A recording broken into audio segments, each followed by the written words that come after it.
حضرت عبداللہ بن جعفر حضرت جعفر تیار کے بیٹے تھے، نبی پاک کی پھوپھی کے بیٹے تھے حضرت زبیر بن عوام رضی اللہ تعالیٰ، وہ انتقال کر گئے۔ ان کا جب وصال ہوا تو 10 لاکھ دینار کا قرضہ تھا ان پر، اور جو زمین انہوں نے چھوڑی وہ زمین بنجر تھی۔ لو سن لے، جن پر قرضہ چڑھا ہوا ہے وہ نسخہ بھی سن لے، جن پہ قرضے ہیں نا، جو تنگ دست ہیں، جو روز رکے بھیجتے ہیں دعاؤں کے کہ بڑی پریشانی ہے، وہ وظیفہ سنیں، وہ وظیفہ سنیں۔ ہمارے زمانے میں وظیفے لینے کا رواج نہیں، تویز لینے کا رواج ہے۔ لینا چاہیے، تویز بری چیز نہیں، اچھی چیز ہے، لیکن زیادہ کام برکت والا کیا ہے؟ اللہ اللہ کرنا۔ کیا کام ہے؟ سجدہ کرنا برکت والا کام ہے۔ حضرت عبداللہ بن جعفر تیار کہتے ہیں میں نے قرضہ لینا تھا زبیر بن عوام سے، وہ وصال کر گئے۔ میں ان کے بیٹے کے پاس گیا، عبداللہ بن زبیر کے پاس۔ میں نے کہا پیسے لینے تھے، کہا بالکل لینے ہیں، میرے ابا جی مجھے وصیت کر کے گئے، لکھ کے گئے کہ یہ پیسے دینے، اور وہ یہ لکھ کے گئے ہیں، میں زندگی بھر کوشش کرتا رہا ہوں، ادا نہیں ہو سکے، بیٹا تیری ذمہ داری ہے میرے قرضے ادا کرنا۔ عبداللہ بن زبیر رضی اللہ تعالیٰ عنہ کہنے لگے میں انشاءاللہ آپ کی رقم دے دوں گا۔ تو عبداللہ بن جعفر تیار کہنے لگے بھائی ہم دونوں آپس میں ہیں، کوئی شے نہیں چھوڑ کے گئے آپ کے ابا جی، کوئی چیز نہیں۔ توجہ ہے میری بات پر؟ یہ صحابہ کا ذرا انداز دیکھیے گا بندگی کا، کوئی چیز نہیں چھوڑی۔ تو حضرت زبیر بن عوام کہنے لگے ایک زمین کا ٹکڑا ہے، وہ بھی بنجر ہے، اس میں بھی کوئی کھیتی نہیں اگتی، سبزہ نہیں ہوتا، بنجر ہے، پانی کوئی نہیں، اور وہ اتنی خشک ریتلی زمین ہے کہ بڑا مشکل کام ہے وہاں سیراب کرنا، بے آباد زمین ہے۔ حضرت سیدنا عبداللہ بن جعفر کہنے لگے تو اس طرح کر، وہ مجھے ساری نہ دے، اس میں سے تھوڑی سی مجھے دے دے، میں 10 لاکھ دینار کے عوض وہی رکھ لیتا، تیرے باپ کا قرضہ ادا ہو گیا، دے تو صحیح۔ انہوں نے کہا کیا کریں گے، وہ تو کسی کام کی نہیں، چند کوڑیوں کی بھی نہیں، فرمایا مجھے دے دو، میں جانوں اور میرا کام جانے۔ او بھائی یہ تھے بندگی والے لوگ، یہ تھے جن کا رب سے رشتہ ہے، جنہوں نے حضور کے صلی اللہ علیہ وسلم کے پاس بیٹھ کر بندگی سیکھی تھی۔ کہتے زمین کا ٹکڑا لے لیا، بنجر بے آباد ریتلی زمین، جب میرے حصے میں آئی پہلے دن اپنے غلام سے کہنے لگے جو جگہ تجھے زیادہ سخت لگتی ہے نا وہاں میرا مصلی بچھا دے، جو تجھے زیادہ بنجر بے آباد لگتی ہے وہاں مصلی بچھا۔ غلام نے مصلی بچھایا تو عبداللہ بن جعفر نے اللہ اکبر کہہ کے نیت باندھی۔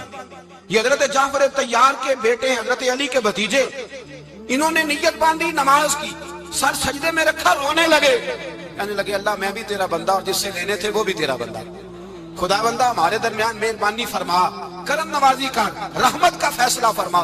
اتنا روئے کہ مصلی بھیگ گیا۔ کہتے اتنا تڑپ رہے تھے کہ صحابہ اکٹھے ہو گئے ان کے گرد، مصلی بھیگ گیا۔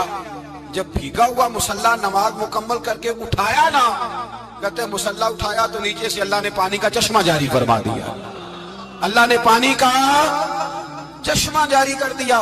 فرمایا بناؤ حوض، کرو کھیتیاں سیراب۔ فرماتے ہیں جہاں ایک درخت نہیں اگتا تھا اللہ نے پورا باغ اگا دیا، جہاں ایک پھل نہیں ہوتا تھا وہاں عالی شان پھل لگ گئے، قرضے بھی ادا ہوئے۔ حضرت زبیر بن عوام کے بچوں کے پاس مال دولت بھی بچ گیا۔ لوگ جب کہتے ہیں یہ ساری کس چیز کی برکت ہے، اور فرماتے ہیں یہ ساری سجدوں کی برکت ہے، یہ رب کی بندگی کی برکت ہے، یہ اس کی بارگاہ میں نماز پڑھنے کی۔ مسلمان توجہ نہیں کرتا، توجہ نہیں۔ جاگ رہے ہیں آپ حضرات؟ یہاں کوئی حکومت اعلان کرے نا کہ ہر نماز کے بعد 500 روپیہ، کتنا جی؟ میرے خیال ہے کسی بھی نہیں ہونا مسجد۔ اور خدا کے بندو بات سمجھو، رب فرماتا ہے تو مسجد آدھا میں تجھے برکت عطا کروں گا، میں تجھے برکت دوں گا۔ میں ایک صحابی کہتے ہیں مجھے اکثر یہ حضور کا فرمان سنتا تو میرے دل میں خیال آتا آخر اللہ کس طرح برکت دیتا ہے اللہ آخر۔ ایک صحابی کہتے ہیں نبی پاک صلی اللہ تعالیٰ علیہ وسلم نے فرمایا عبادت کرو اللہ برکت دے گا۔ میرے دل کے اندر خیال آیا کس طرح، آخر اللہ کس طرح سے نوازتا ہے، اعلان کیا ہے؟ کہتے میں یہ بات سوچ کے نا تو مجھے قضائے حاجت کی حاجت ہوئی، پخانہ پیشاب کے لیے میں نکلا تو ایک جگہ دور جا کے میں بیٹھا کھیتوں میں، دور جا کے کہتے میں پیشاب کر رہا تھا تو ایک چوہا اپنے بل سے نکلا اور ایک ہیرا میرے پاس رکھ گیا، میں پیشاب کر رہا ہوں، کہتے پھر گیا اندر تو ایک ہیرا اور رکھ گیا، پھر گیا تو پھر رکھ گیا، پھر گیا تو پھر رکھ گیا، کہتے 15 ہیرے چھوڑ گیا۔ اب میں فارغ ہوا، وہ ہیرے اٹھائے گھر نہیں لے کے گیا، مسجد نبوی میں گیا کہ حضور سے پوچھوں میرے لیے جائز بھی ہے کہ نہیں، بلوں سے نکل رہے ہیں، بلوں سے پیسے نکل رہے ہیں، ہمارے سارے بلوں میں ہی چلے جاتے ہیں، بلوں سے پیسے آ رہے ہیں صحابہ کو، برکت دیکھیں عبادت، بلوں سے پیسے آ رہے ہیں، بل سے۔ فرماتے ہیں میں وہ ہیرے اٹھائے تو در رسول پہ، جب میں نے پہلا قدم رکھا نا مسجد نبوی میں تو تو مجھے بتانا نہیں پڑا، میرے مصطفیٰ نے میرا چہرہ دیکھا اور مسکرا کے فرمایا پتہ چلا ہے اللہ کس طرح نوازتا ہے، خبر ہوئی ہے اللہ کس طرح نوازتا ہے؟ فرمایا رب کی بارگاہ میں جھکے رہو، وہ تمہیں وہاں سے دے گا تمہارا گمان بھی نہیں گیا ہوگا، اس کے حضور تو آؤ، اس کی جانب تو توجہ کرو۔ بندگی کی اپنی ایک لذت ہے، سجدے کا اپنا ایک ذائقہ ہے۔ اگر آپ نبی کریم سید عالم صلی اللہ تعالی علیہ وسلم کی عبادات کو ملاحظہ کریں نا تو سرکار کی زندگی میں کثرت ہے عبادت کی۔ اعلان نبوت سے پہلے کتنے کتنے مہینے حضور غار حرا میں عبادت کرتے تھے، تنے تنہا۔ حرم کعبہ قریب تھا لیکن وہاں رش ہوتا تھا، لوگ ہوتے تھے۔ فرمایا میں اکیلے میں اپنے رب کو منانا چاہتا ہوں۔ کتنے کتنے ایام حضور غار حرا میں عبادت کرتے۔ پھر صحابہ کرام علیہم رضوان فرماتے ہیں کہ مدینہ منورہ میں حضور کا یہ رنگ ہوتا، اتنے لمبے سجدے کرتے کہ لگتا روح مبارک کی پرواز کر گئی، اتنے لمبے سجدے کرتے۔ حضرت سیدنا معاذ بن جبل رضی اللہ تعالیٰ عنہ فرماتے ہیں 3 دن ہو گئے حضور چلے گئے، مدینے میں نظر ہی نہیں آ رہے۔ صحابہ پریشان، ابو بکر صدیق، عمر فاروق، عثمان غنی، مولا علی ڈھونڈتے پھرتے، حضور سید عالم صلی اللہ علیہ وسلم کا پتہ نہیں۔ فرماتے ہیں جناب صدیق ایک بار گھومتے گھومتے جبل سلا کی پہاڑی کے قریب گئے، ایک چرواہا بکریاں چلا رہا تھا، اس سے پوچھا تم نے میرے محبوب کو تو نہیں دیکھا؟ تو کہنے لگا مجھے نہیں پتا تمہارے محبوب کون ہے۔ ایک آدمی آج 3 دنوں سے غار میں رو رہا ہے، اتنی شدت کے ساتھ روتا ہے کہ میری بکریاں جا کے غار کے سامنے بیٹھ جاتی اور بکریاں بھی روتی ہیں، میں بڑا کھینچتا ہوں پر لوٹتی نہیں، رات کو گھر لے کے جاتا ہوں تو جاتی نہیں، سویرے باڑے سے نکالتا ہوں تو دوڑی ہوئی آتی ہے، پھوٹ پھوٹ کے روتی ہیں، لیکن حال یہ ہے کہ دودھ پہلے سے بھی زیادہ دیتی ہیں۔ حضرت ابو بکر صدیق کہنے لگے یہی تو میرے رسول پاک علیہ الصلوۃ والسلام کے نبی ہونے کی علامت ہے۔ اس صحابہ کو بلایا، 3 دن سے حضور سجدے میں، کتنے دنوں سے؟ یہاں سجدہ لمبا ہو جائے تو امام کے پیچھے لوگ بھاگنے لگتے ہیں کہ صاحب آپ تو فارغ ہیں، مجھے تو ڈیوٹی پہ بھی جانا تھا۔ 3 دن سے حضور سجدے میں، اتنا طویل سجدہ، اتنا طویل۔ صحابہ کہتے ہیں قدموں میں جا کے لگے، محبوبہ بس کریں آ جائیں۔ حضور نے فرمایا رب نے سورہ ہود نازل کر دی ہے، سخت حکم آ گئے۔ وہ کہتا ہے میں تیری امت سے حساب پوچھوں گا، میں اپنے رب کو منا رہا ہوں، بکر جاؤ مجھے منا لینے دو۔ حضور نے ہمیں بتلایا ہے کہ رب کو سجدہ کریں تو رب مانتا ہے، اس کو منانے کا طریقہ سجدہ کرنا ہے، جھکنا ہے، عبادت کرنا ہے۔ کہا وہ مانے گا تو میں آؤں گا۔ تڑپ گئے صحابہ۔ اور ایک روایت ایسی بھی ہے کہ جب بات نہ بنی تو حضرت فاطمہ سے عرض کیا۔ حضرت فاطمہ شام کا سناٹا چھایا، اپنے آپ کو کپڑوں میں لپیٹا، دائیں بائیں شہزادوں کے لیا تو حضور کی بارگاہ میں گئیں، کہنے لگی محبوبہ بس کریں گھر آ جائے، مدینہ سونا ہو گیا ہے، مسجد نبی کی دیواریں بھی روتی ہیں، یا رسول اللہ ستون مجھ سے آپ کا پوچھتے ہیں گھر آئے۔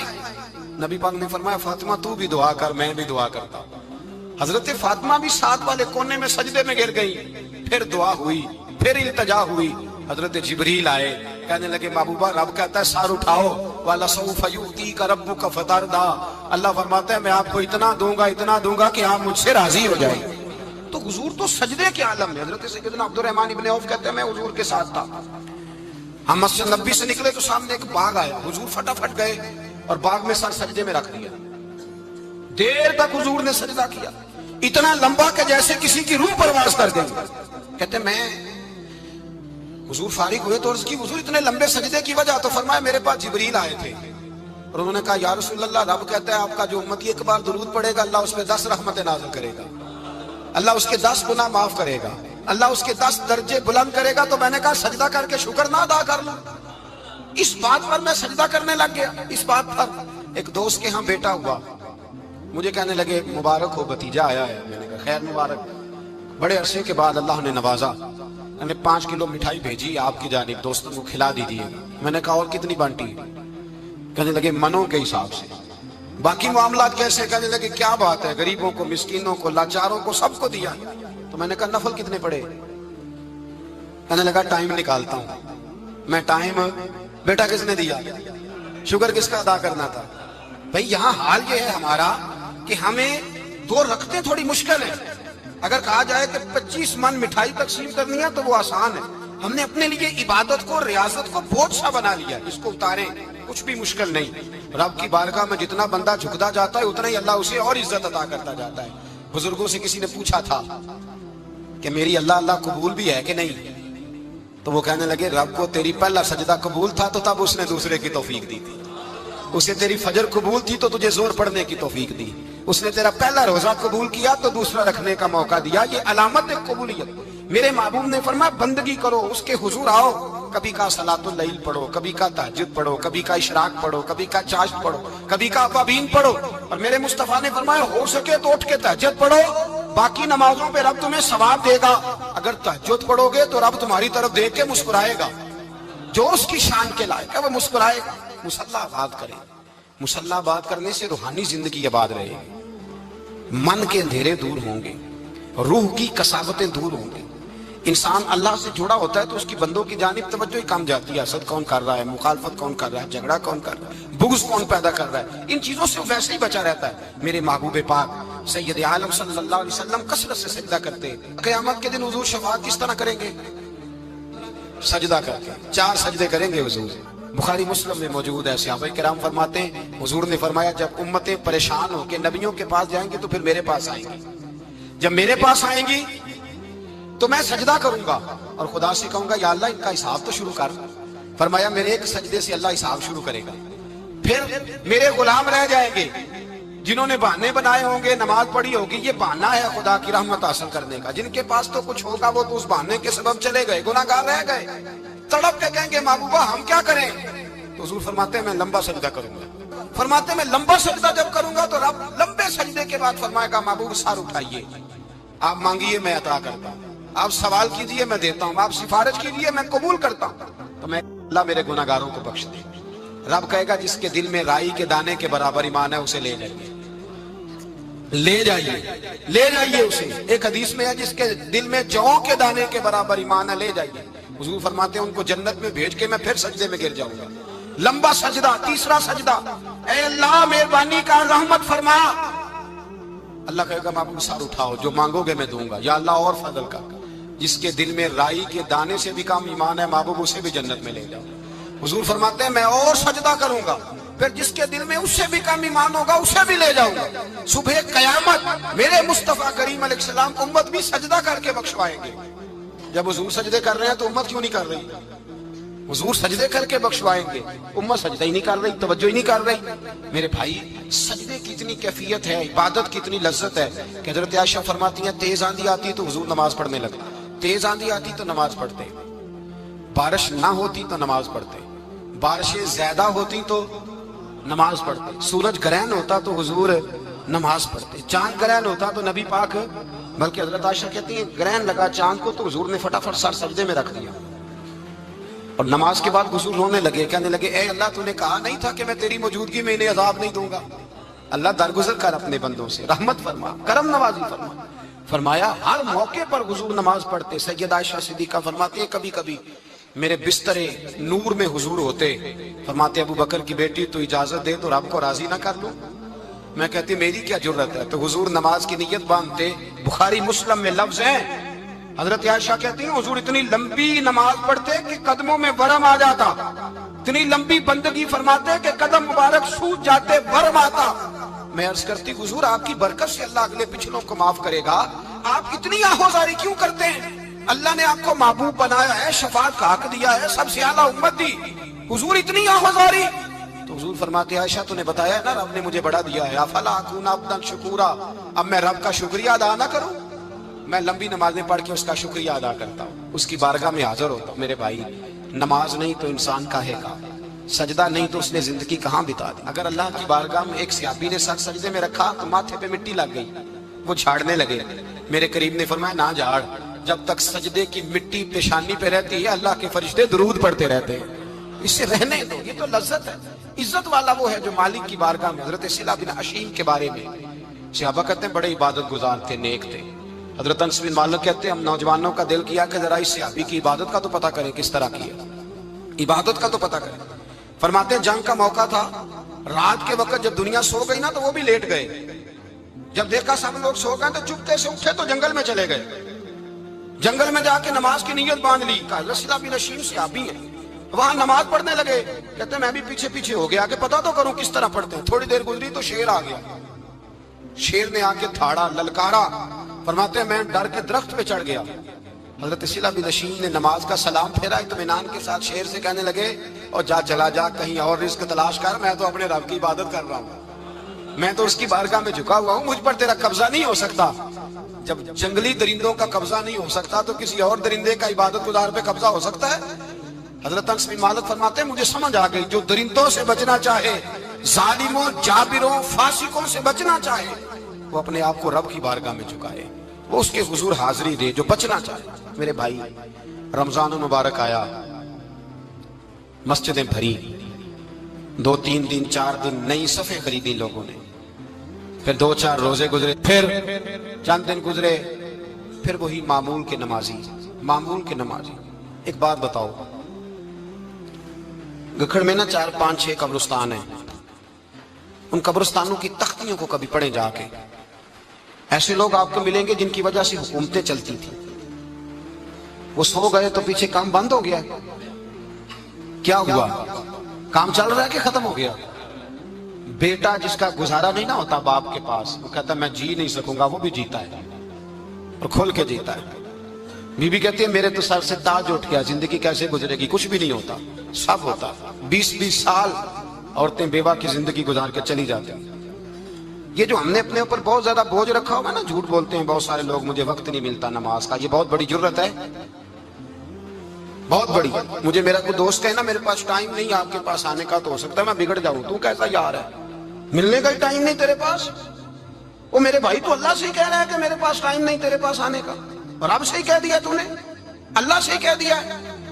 نماز اتنا ضروری کام کہ حضور کا وصال کا وقت آیا, عین اس وقت بھی حضور نے فرمایا میری 2 باتیں یاد رکھنا.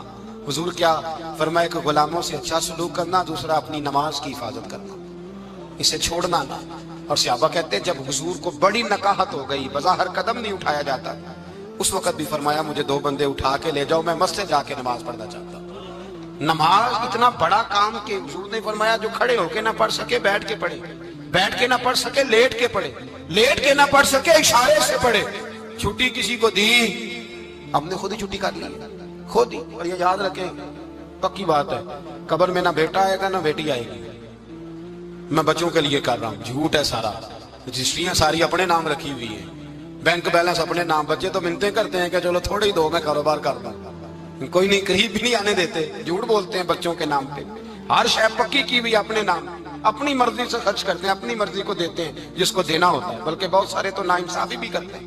او بھائی سمجھ لیں اس بات کو, پرکھیں, اپنے لیے کچھ کر کے جائیں. اگر خدا سے بندگی کا رشتہ ہو, مولا علی شیر خدا پتہ کیا فرمایا کرتے تھے؟ حضرت علی فرمایا کرتے تھے میں نے تو دعا کی ہے خدا بندہ جنت میں بھی نماز کی توفیق دینا. اگر نماز نہ ہوئی تو جنت میں دل کیسے لگے گا, بغیر نماز کی طبیعت کیسے رچے گی؟ آپ یقین کریں نماز انسان کو بناتی ہے. نماز نکال دی جائے نا تو زندگی کا حسن ختم ہو جائے. لوگ ٹائم دیتے ہیں 3 بجے کا, 4 بجے کا, 5 بجے کا, لیکن مذہبی لوگ ٹائم دیتے ہیں زور کے بعد کا, عصر کے بعد کا, فجر کے بعد کا. مسلمان کی تو ترتیب ہی نماز سے شروع ہوتی ہے. نماز کب فرض ہوئی؟ معراج کی رات. کب فرض ہوئی جی؟ لیکن حضور جب گئے نا حرم شریف, یہاں بھی نماز پڑھا کے گئے, لینے جا رہے تھے نماز, لیکن مسجد اقصی میں بھی 2 رکعتیں پڑھا کے گئے. ابھی نماز آنی تھی, حضور اس سے پہلے نمازیں پڑھا رہے ہیں. تو نماز کا تو رشتہ ہے, نماز سے تو تعلق ہے. نماز حضرت سعید بن مسیب رضی اللہ تعالیٰ عنہ فرماتے یزید کی فوجوں نے جب مدینے پہ حملہ کیا تو انہوں نے گھوڑے باندھ دیے مسجد نبوی میں, 3 دن تک نماز نہ ہونے دی معاذ اللہ. فرماتے ہیں میں دیوانہ بن کے حضور کی قبر کے پاس بیٹھ گیا, میں دیوانہ بن گیا کہ وہ مجھے پاگل اور دیوانہ سمجھ کے چھوڑ دے. فرماتے ہیں قسم اللہ کی عزت کی, جب نماز کا وقت آتا تھا حضور کی قبر سے اذان کی آواز آتی, قبر انور سے جماعت کرانے کی آواز آتی تھی, قبر کے اندر سے. گویا میرے مصطفیٰ, شاید اسی لیے حضور نے 2 غلاموں کو ساتھ رکھا ہے, اذان بھی ہوتی رہے جماعت بھی ہوتی رہے. حضور تو اندر بھی جماعتیں کرا رہے ہو بھائی, وہاں بھی جماعتیں ہو رہی ہیں, اور تو یہاں نماز نہیں پڑھ رہا اور بہانہ بنا کے کھڑا ہے بہانہ بنا کے. نہ ایسا کر, وہ بھی جتنا وقت ملے مسجد میں جا کے گزارے, قرآن شریف کے ساتھ گزارے, ذکر کے ساتھ گزارے, عبادت کے ساتھ گزارے. اپنے آپ کو زیادہ سے زیادہ عبادت میں مصروف کریں. یہ اللہ کے ساتھ رشتہ ہے. عبادت نہیں تو بندگی کاہے کی.